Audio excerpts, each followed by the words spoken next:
Goeiedag.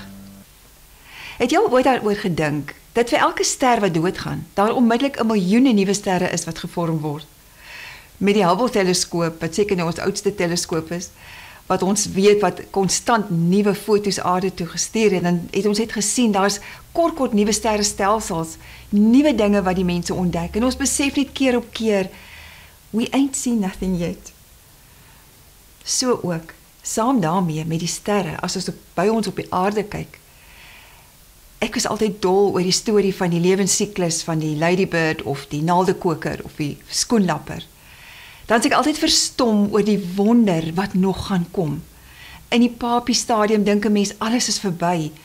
En selfs as kinders wat die papies oopbreek, dan kry hulle nie daai wonder nie op die regte tyd.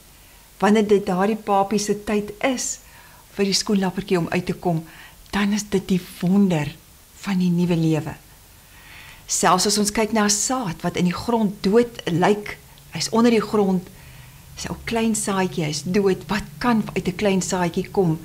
En dan die wonder na 'n tyd, 'n boom wat groei, die saad wat ontkiem, 'n boom wat groei, die vrugte dra, en die siklus weer van saad wat in die grond val. En elke keer is ek verstom oor God wat skep, wat nuut maak, wat nooit klaar is nie. Met al hierdie dinge in gedagte, dan besef ons net, God is nooit klaar geskep nie. Ek lees in die Bybel, in Genesis 35 van Jakob. Wil net weer vir jou gou terugvat na Jakob toe. Jakob is die ou wat, soos wat hy deur sy lewe gegaan het, geneig was om plekke se name te verander, onthou jy? Soos wat hy 'n ervaring gehad het, dan verander hy die naam. God self het sy eie naam verander van Jakob na Israel, nê?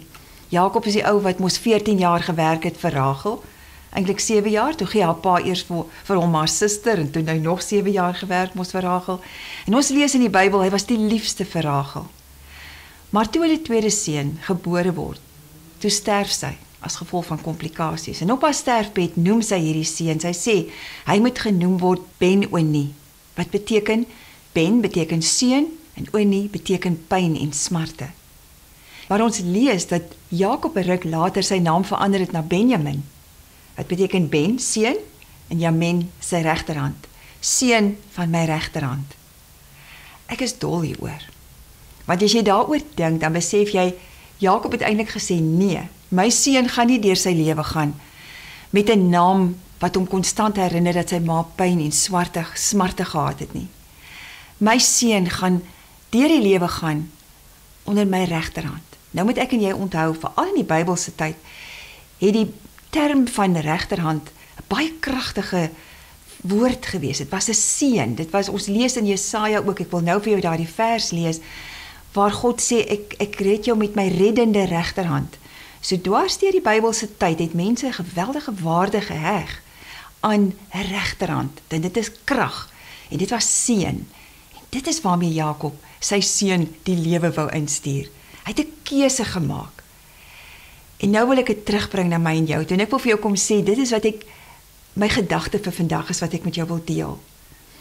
Ons God is nie klaar met my en jou nie. Ongeag wat ons lewe is, ongeag wat gebeur het, dit moet nie jou definieer vir hoe jy nou verder gaan nie. Nie die dood, nie pyn, nie smart, nie siekte, nie seer kry, nie straf, wat ook al in jou lewe gebeur het, wat so erg is, dat jy voel jy's in daai papie, jy's morsdood nie. Nee, weet God is nie klaar nie. Hy het 'n wonderwerk wat hy vir jou beplan. Hy is besig om dit te vorm binne in jou. En dit is my en jou keuse vandag. Gaan ons hom glo, gaan ons hom vertrou daarvoor. Ek wil so graag vir jou lees. Wat sê God self in Jesaja 41? Do not fear anything, for I am with you. Do not be afraid, for I am your God. I will strengthen you. Be assured I will help you. I will certainly take hold of you with my righteous right hand. En dan beskryf hy hierdie righteous right hand, en hy sê dit beteken, it's a hand of justice, of power, of victory, of salvation. Dit is wat God vir my en jou kom sê vandag. Hy seën vir ons. As ons hom gekies het, is sy regterhand, sy reddende regterhand, wat ons seën, wat ons beskerm is met ons. Want hy's nie klaar met jou nie. God se hand is oor jou. Mag sy hand vandag oor jou wees. Kies dit vir jou gesin, vir jou familie, vir jou vriende. Kies om hulle te seën, eerder as om kwaad te spreek, as om die negatiewe te glo.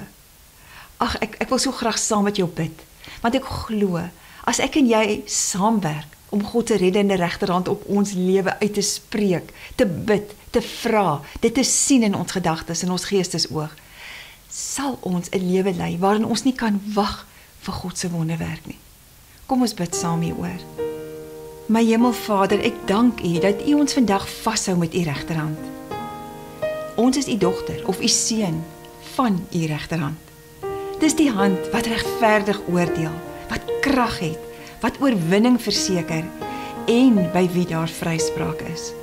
En daarvoor is ons so vreeslik dankbaar.